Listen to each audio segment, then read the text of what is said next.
welcome back to Katarina's Garage. You know what? It's I think it's almost 11 o'clock. Yeah, it is 11 o'clock now. At least my time. This is mountain time. I live in Alberta. Just wanted to go live for a bit while I drive out to the Capri and get some food in me.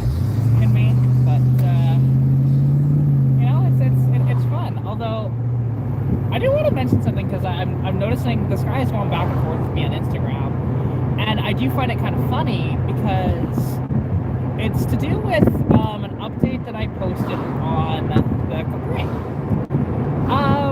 Because I deleted the vacuum-based emissions off the engine, and to be honest, it's running better now after I did that. Like, not amazingly better, but it is running better. It's starting to idle a little better after that, and it seems like it has more power now too. So yeah, but going back and forth with Blair there in the comments, honestly, he's just saying that I'm, you know, why don't I fix it properly and don't do the whole street racer thing? And I'm like, that's not a street racer thing though, because these engines were like the 296 was initially designed to not have emissions, period. That motor design can be dated back to 1958 when they started the design, and then the first passenger car, the 144 cubic inch inline six, came out in 1960. Now, the thing is, they didn't even think about any emissions whatsoever on those cars, and you know, they ran decent, whatever else, they were fine, they puttered along, no big deal. But, you know, later on, they were forced to put the emissions on it, which really did suck the engines down. And when you delete the emissions off the old cars, it actually does increase your performance and how it runs, but you do have to tune, like when you do delete emissions, you do have to do a little bit of tuning, which is what I did. I you know, adjusted it slightly so that it'll take it, because yeah, like right now it's currently engineered to run with it, or it was, but then I got rid of it. Like I said, it was just the vacuum-based emissions. It wasn't the catalytic converter's already out of the car, so don't have to worry about that one. Yeah, the only other thing is an EGR valve, which I do want to delete, because like my other car runs fantastic, right? Once I deleted all the emissions and stuff like that, and then I had to deal with a couple of different carburetors before it got good, but now, I mean, she runs like a peach. I don't have any issues with that car whatsoever, at least relating to the drivetrain in that regard. You know, and it's just one of these things where on newer cars, it's a little different. When you have a multi-point fuel injection vehicle and you start deleting emissions, you're gonna have to do a lot more tuning to it to actually accept that, because otherwise it's just gonna run like crap and probably get worse fuel economy in the end, right? But these old cars that were on carburetors, nah, you don't. Honestly, you can delete all those emissions and just tune a little bit and you're fine, you know? Because again, these old carbureted engines were never intended to have emissions on them. They were engineered at a later date. They were forced into it. So, yeah, just one of those things. You know, guy just gave me a nod on the car. That's one thing. This car actually gets quite a bit of attention. But like this car has zero emissions on it too, and my other inline six has zero emissions on it. And you know, like me and Roy deleted all the emissions. I deleted the catalytic converter, but me and him deleted the rest of them, all those vacuum lines, whatever else. And the thing is, Roy Barco is actually very knowledgeable when it comes to this sort of stuff too. Like, his knowledge when it comes to engines and how they run and everything trumps mine by far, right? That's why he's one of the people I actually trust in my car, you know, and he's one of the few people that I trust driving my cars as well. Because yeah, he can jump in any of my cars, and I know he can handle the power, so it's fine. Well, not that any of them are that fast. Like even this car with a 302, it's not really that fast. You know, like if I wanted to. Well, here actually, there's no traffic in behind me, and that van is going to be up there. So what am I going to do this? Just for a little bit of fun.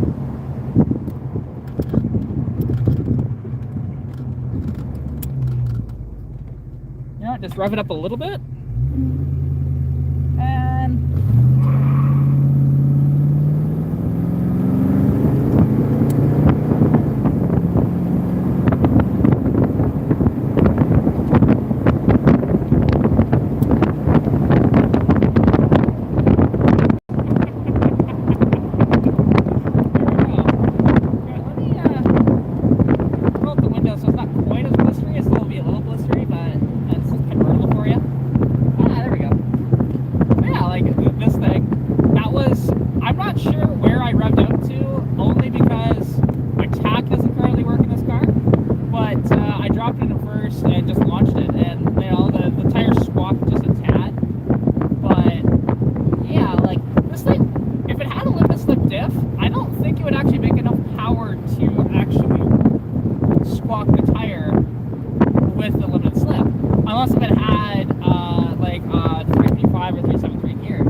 block the tire no problem, because it's just, there's so much power loss when you're dealing with a torque converter, right? And it's such a shame, because yeah, like there's something to be said about automatics, you know, being able to just cruise and not have to worry about anything, not have to worry about shifting or whatever. That's one of the reasons why I like this car for that. Like the other car, I can do that too, but I want to swap that one to a manual. I'd prefer to keep this one in automatic, even though, don't get me wrong, a stick convertible would be cool, but I don't really want that for this car right now, you know? I've got a T5 that'll bolt right into this, no problem, if I had a clutch kit, and a clutch cable. However, I want the T5 in the other car, because they will just completely transform that car. Don't get me wrong, it'll make this car better too, but that car, I've had longer, I have more of an emotional attachment to that car than this car. Like, don't get me wrong, I love this car too, but it's not like this car is, like, if I had to sell one, I could sell this car again. Not that I want to. I'd be a little broken up about it, but I wouldn't, you know, be too bad.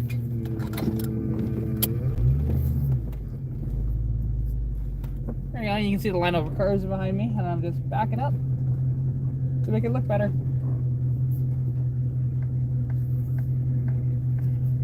Oh god, that sound this thing makes. Oh, I love that. You know, like, it's funny because my buddy Cody has said that I need to make this thing louder, and I'm like, I don't know. I mean, putting a cam in it will make it louder, and like, because I don't want this thing to be like a screamer or anything. I love the way it is now. Oh, and there's Golly barking away at me. Yeah, Golly, you know me. Yeah, you know me. Hi, Golly. You can hear the dog barking at me. He's a silly pup. He knows me. I was actually petting him the other day, but you know, it takes a minute for him to trust people. So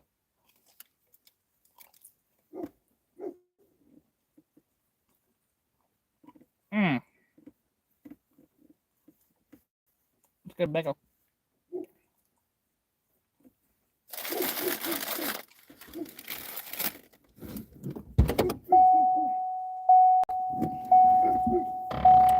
Hey, Golly. Come here.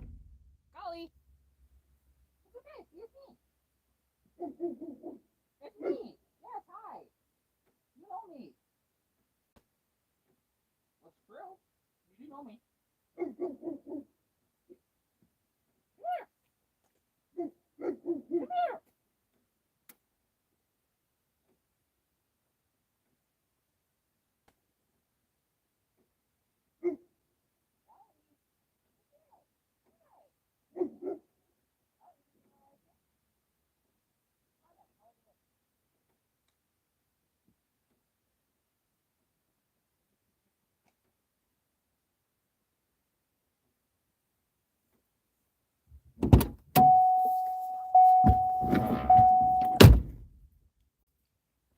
There we go, silly pup. Did I miss anything? No, I did not.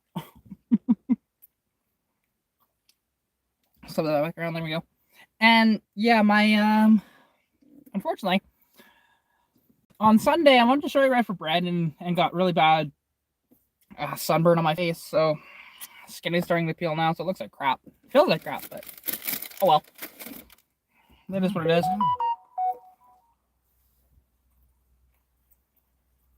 No, how was he allowed that username on TikTok? That blows my mind.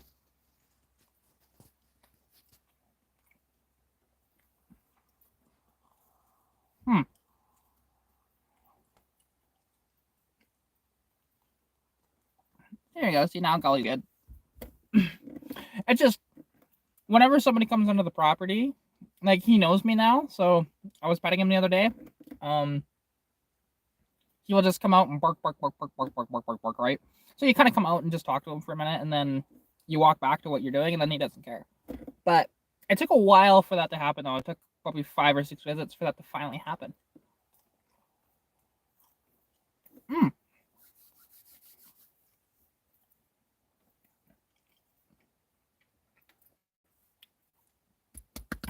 Sorry about that. Once you commented, I was chewing food. Thank you so much, William. Hope you're having a fantastic day. I know so far I am. I'm actually gonna be working on the Capri after this live stream. Gonna be doing just a couple of things because it's a little down on power, and I have my compression tester with my adapters, so hopefully one of those should fit that engine. But as well, I have this little thing here. This is a temperature gun. So you can kind of see there. You know, it's really cool actually. I've never used it before, so and this one's a little more high tech, being that like it shows mildew and it'll show water content and stuff like that. It's kind of neat actually. This little thing. And it is like that interior is in such good shape. There's a couple of things that let it down. Like the carpet is just awful. It is so faded and it's kind of torn a couple places, whatever else. So the carpet needs to be replaced. The headliner needs to be replaced.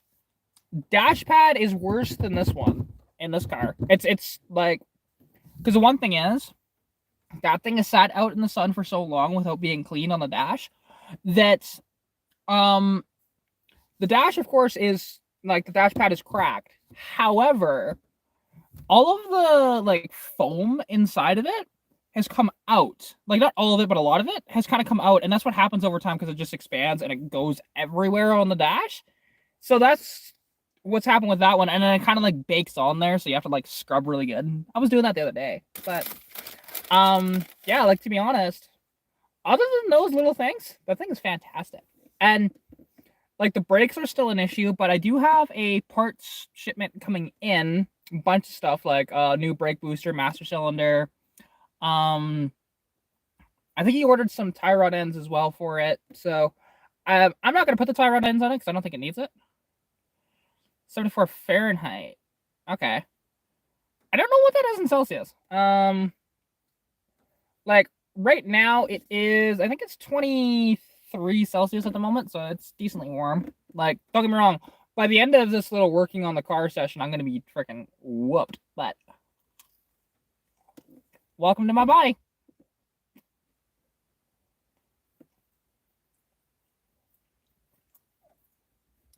And see, the next video you're actually going to see, because I've already uploaded it, I haven't made it public yet, it'll be public probably this afternoon, is I did a comparison video between two cars. So showcasing the differences between, well, not this car, my other one, between an 81 Mustang and an 81 Mercury Capri, right? Because there is a lot of differences between the two cars. Actually, I should. Because convertible, gotta have a hairbrush in it. Brush up my hair a little bit. Make it look a little better on camera. Because driving with the top down messes up your hair. But yeah, and now like something though, because and it's interesting because both the cars are actually very rare combinations. Like a Capri with the inline six is just super rare to begin with, but you know, and then my 81 Mustang, it's a notchback with the inline six, and it's got some rare options too. And like that one has one of the rarest options of all time on any Fox body, which is the rear wiper. So the hatch actually has its own wiper, which is freaking awesome. You know, it needs to be replaced, but I have wipers coming in on that shipment as well. It should be here in the next couple of days, I think, but we shall see. And it's coming from FedEx through Rock Auto, all this stuff. But I didn't pay for it. That was the owner of the car that actually paid for it. So, because it's not my car. I haven't paid for anything on this car other than just some cleaning supplies to clean it out, because it's sat like the mechanic we bought it off of claimed it sat for 4.5 years. I don't believe that. I think it sat for longer, but and I can tell like he did a little bit to it. Did like the absolute bare minimum, you know, like when he swapped out the plug wires, for example. Well, they're not new. He took them off of a van, so they're used, and only 4 of them match each other. The other 2 on the end are like the old set, so like he pieced together some plug wires. Which now what I don't get is like if you're selling a car, it's one thing if you're just running the car and no big deal, you don't care. Why wouldn't you just pay the $30 for a new set of plug wires? Like, I don't get that, right? It just doesn't make sense to me. And now, because I pulled the plugs once in that car, and cylinder 3 had oil on it, but they were relatively new plugs in there, so I will say that. I don't think he put them in. I think they were put in before it was parked.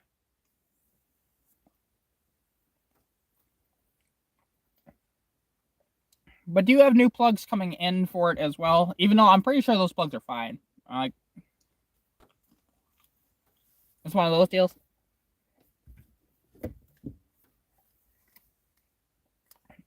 But so, like, off that car, there's one piece I'm taking for my car, and that's the taillights.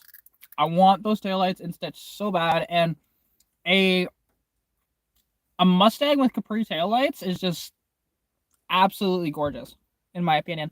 I think it's the best look. I think that's the best looking taillight of the 80s is these the 79 to 82 Capri taillights. I truly think so. And yeah, it will just really transform the back of my car.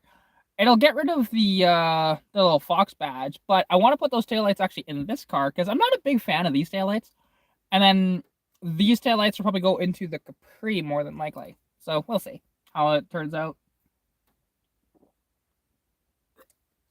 But before I pull these taillights out, because I know I can swap between the Capri and the 81 Mustang taillights, no problem. This is a little different because of where the lights are located, but I think I can figure it out. Should be able to anyways. Without having to do any cutting or welding, because I'm not doing that to this car. You know, like, I'll fix rust and whatever else in maybe in the wintertime when I can, but not right now. I'm just enjoying the car. And even so, my the stuff that I like, not having a garage sucks. I have access to one up in Edmonton, but that's it.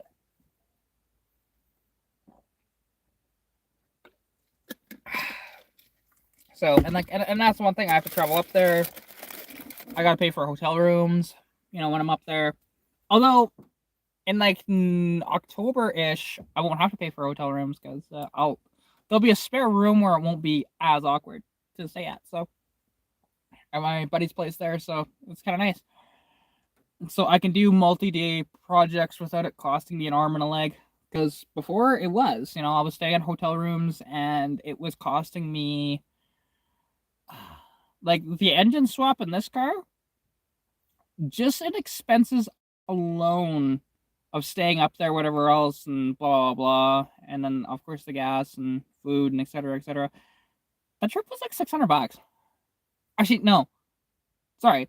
The entirety of the swap, I think, was $800. Which is not horrible, but you could do an engine swap for a lot cheaper. Because could we have, if me and him had more energy and his back wasn't screwed?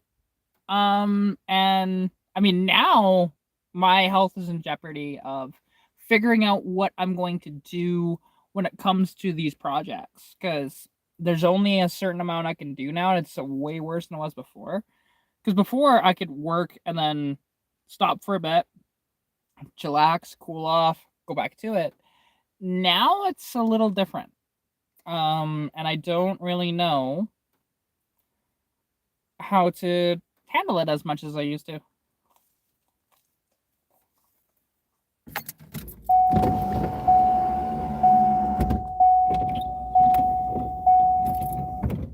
There you go. Bring that breeze in here.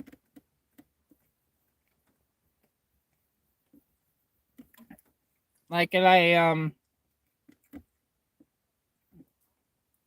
because I didn't film that, but actually, come to think of it, no, both the videos I filmed on the Capri so far, excluding the short videos, I believe, yeah, actually, that was the day I had my my Halter monitor on, so I was trying to stay outside for just about the entirety of the day and work hard, whatever else. So it would show something on the monitor, right? That was difficult. And since then I've had a couple of health scares, but nothing that I didn't wasn't able to get through. But it's still with everything that I'm going through, it's rough, but it is what it is, right?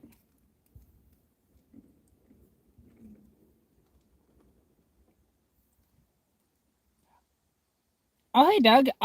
Yeah. So the Capris, at least the Fox body Capris, because there were three different Capris technically. There was the European Capri, which was the first gen in the 70s, which was, I think it ran until 1978, like it was 71, 72 to 78, something like that. At least here. They kept making the Capri into the 80s on that style in Europe, but and they had a few different engine options, but primarily here those had the 2.8 V6, which is not a great engine to be honest. Like it's okay, but it doesn't really do too much. And like they're a striking car. I think that like it's such a gorgeous car, and I wish I had one. But then they did the Fox body Capri, which yes is a sister car to the Mustang. It shares the same underpinnings. Interiors are very similar, although just up trimmed on these. And yeah, like this one, and I didn't know this until I got sent the registration for the car or the insurance for the car. It's actually a Gia, which that's cool. Like I didn't know that. I had a sneaking suspicion though, because you look at that steering wheel and it looks straight out of a Mustang Gia. Sure as heck, it is. Um, and like they had quite a few different differences between the Capri and the Mustang, which actually that'll be a video coming out today on the channel. So, and then the video after that, which I'm gonna get there's people that try and troll me about doing compression test videos, but they give you a good indication if you have a healthy motor or not. Now, are they as effective as a leak down test? No, it's not. But a leak down test requires a lot more. Like it's more involved. It requires an air compressor. It requires that tester, which those testers are actually a little more expensive. Like you can pick up a compression for like $40, right? $30. But leak down tester is closer to like 60, 80. So, and you need an air compressor, and if you do it wrong, you'll have incorrect readings. While if you do it wrong with the compression tester, worst case scenario, your thing is just gonna blow out the block, and like it won't strip anything, or at least it shouldn't. Because I've done that accidentally. I didn't have it tight enough and shot it out. I'm like, oh crap. But yeah. So, because every once in a while, like, I get these comments on Facebook of people saying, oh, so when are you going to do another compression test? Just being, like, teasing, whatever. It's like, oh, God, it's annoying, but whatever.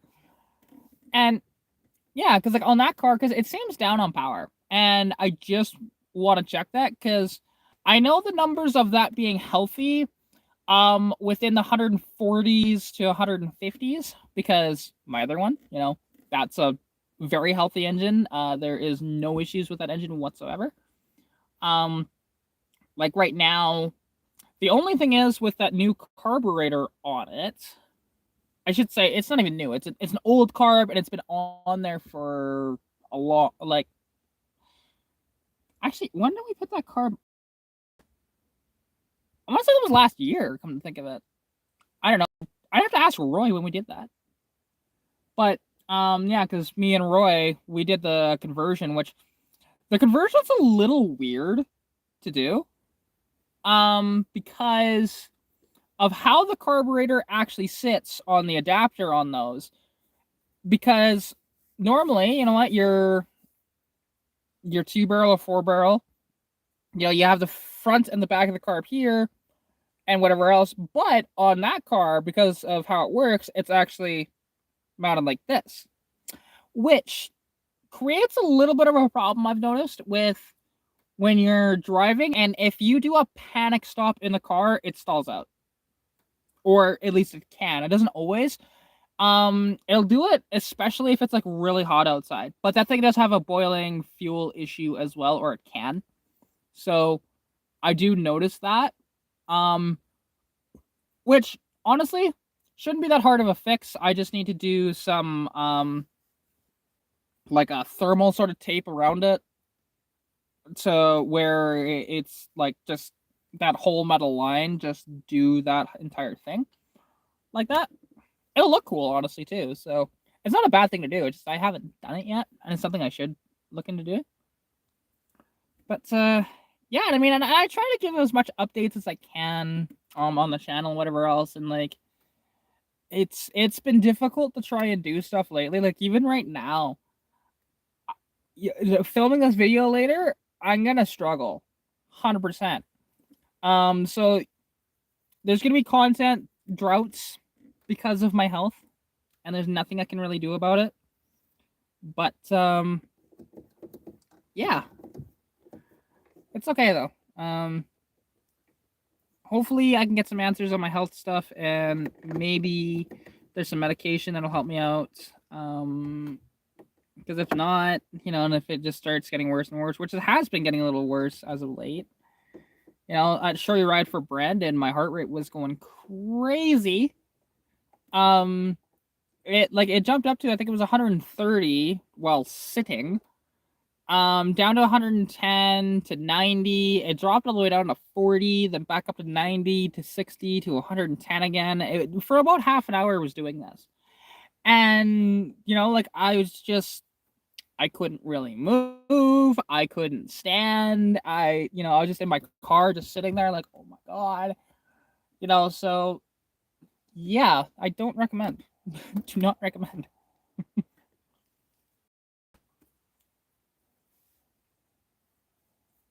But by the end of the day, like after that event happened though, I was actually okay for the rest of the day.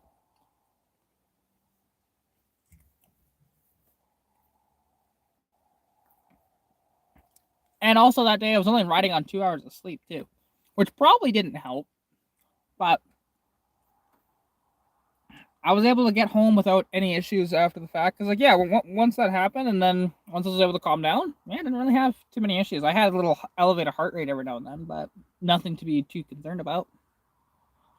Because my heart rate all the time is, especially when I'm like standing and doing stuff, is well over 100. I'm at like 110, 120, sometimes 130. But when the heart rate's doing that, it doesn't really bother me as much until I get the palpitations. Once I have the palpitations, which if you don't know what the heart palpitations is, it's when it jumps drastically. So, for example, if I decide to bend down, like get back up, and if my heart rate, say I'm at like 80, and then it jumps to like 120, that's when I feel the worst. When it's just higher heart rate, it's not so bad. Still not great, but not so bad.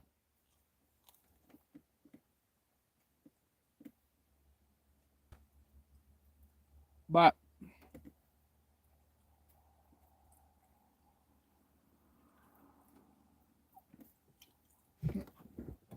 my saving grace though is actually in the cooler here, because these are an absolute godsend when it comes to my heart issues as these Powerades. Because yeah, I can chug these. Because when my body was doing that, I think I chugged 4 of them. So, and I always have these in my car now. They just kind of stay here. And I also have some water in there, whatever else too, just in case I need it. But a lot of the time, I'm just drinking that stuff. I'm not having as much water because the way my body is just like that makes me feel better than water does. So, yeah, I actually haven't had a bottle of water in about a couple days. So, but yeah, just one of those deals, This is stuff I deal with my body. And sorry for the crinkling. Still got the other bagel to eat. Might not get through the whole thing, but it's fine. Gets me some substance to work on the car.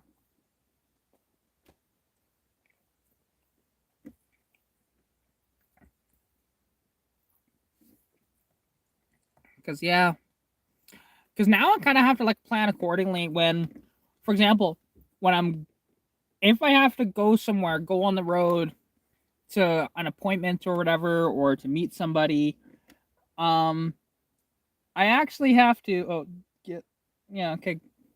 Sorry, there was a bee over there.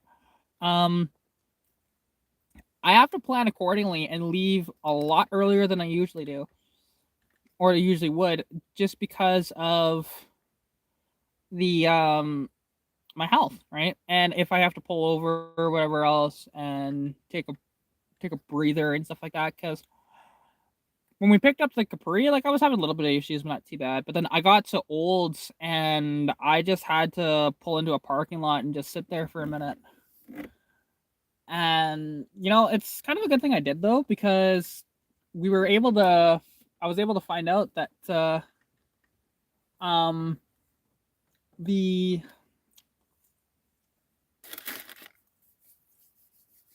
that my convertible key fits the car.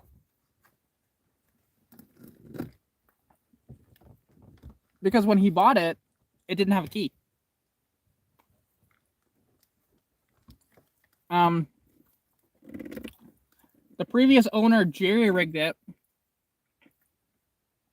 to where you didn't need a key to actually start the car.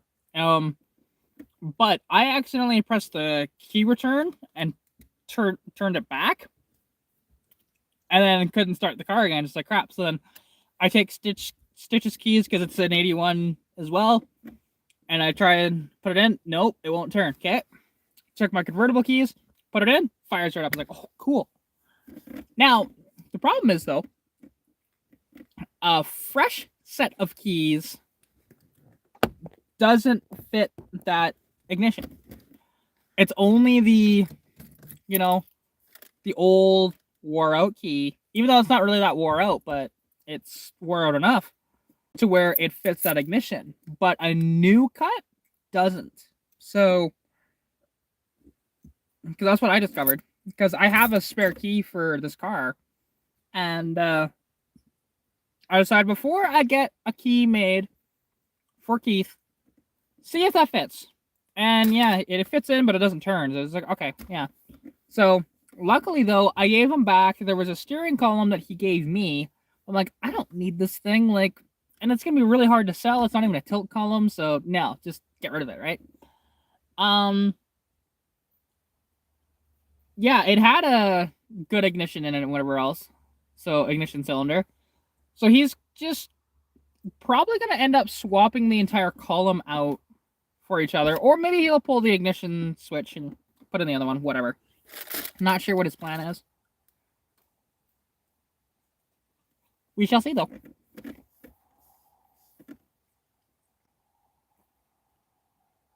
We shall definitely see.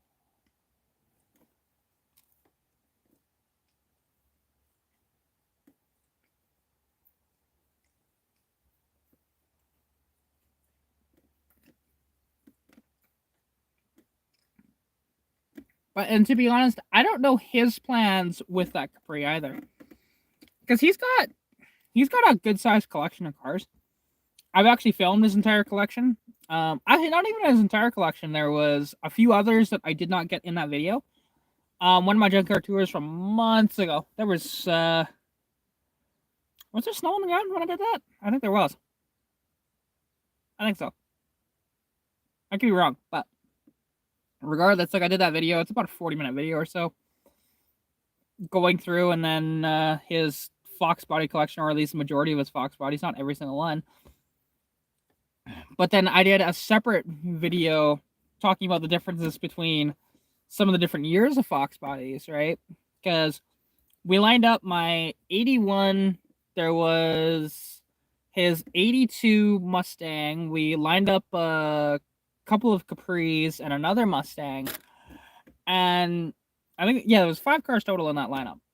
And like in various conditions or whatever else, because some of his cars are like in really, really good shape, and others are a little beat up. And like that Capri is somewhere in the middle because of the rust. If it didn't have the rust, that thing would be so much nicer of a car that way.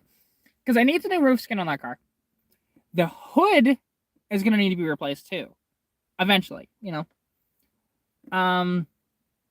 Unless you decided to modify the hood with like hood vents or whatever else like that to get around that. Which, who knows? I don't think that's what he'll do, but he might. But honestly, like that car, I don't know what his plans are. I know he wanted to put a 302 in it, but I kind of told him, like, why do that? Or like he was thinking of taking the drivetrain out of that,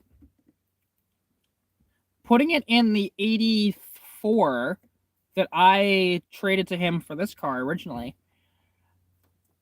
and then try and sell that thing as like a running driving car, but it needs extensive rust to repair, so you can at least drive it up onto a trailer.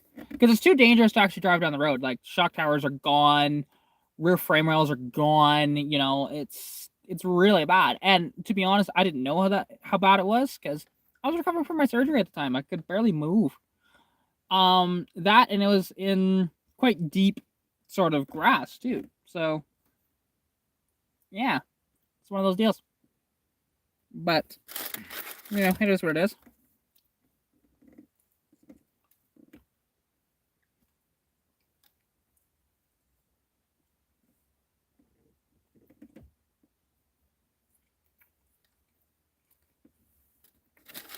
Let's see.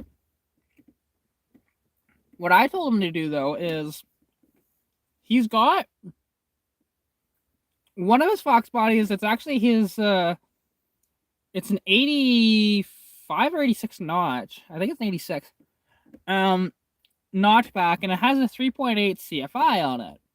Right? The exact same motor that grenaded in this car, right? And he was having overheating issues, but he fixed that for the most part. But it's like, why wouldn't you swap that into that other Capri and sell it that way? That way you're not swapping K-members, right? Because you have to swap a K-member. Like, you have to take the complete suspension and K-member out of these inline cars to put a V8 in it. Unless if he said that he was going to put a Chevrolet V8, like an old small block Chevy, different story. That is stupid easy to do in one of those. I need the inline cars, because they share a very, very similar motor mount. And then, of course, you have your transmission, whatever else. The only thing that you would have to get made is a drive shaft. Other than that, you're golden on those. And the thing is, those with a classic small block Chevy will outrun a lot of your small block Ford Fox bodies on them, because it's light, very light. There's also some other things as well, but yeah, no, I'm not sure who that is, but okay. There are people around that, like, I don't know every single person that is around here. Like, I know the property and I know the owners and stuff, but people who visit, whatnot, like, I don't recognize that car. Although the dog's jumping about, so obviously they know. But anyways, I think I'm going to head off the live stream here though and start wrenching on the car a bit. I hope you guys did enjoy this. Just a quick little, sneak peek into what's going on, and just chatting with y'all. Anyways, I hope you guys have a fantastic day. Good luck with any projects you're working on, and I'll catch you later. Peace.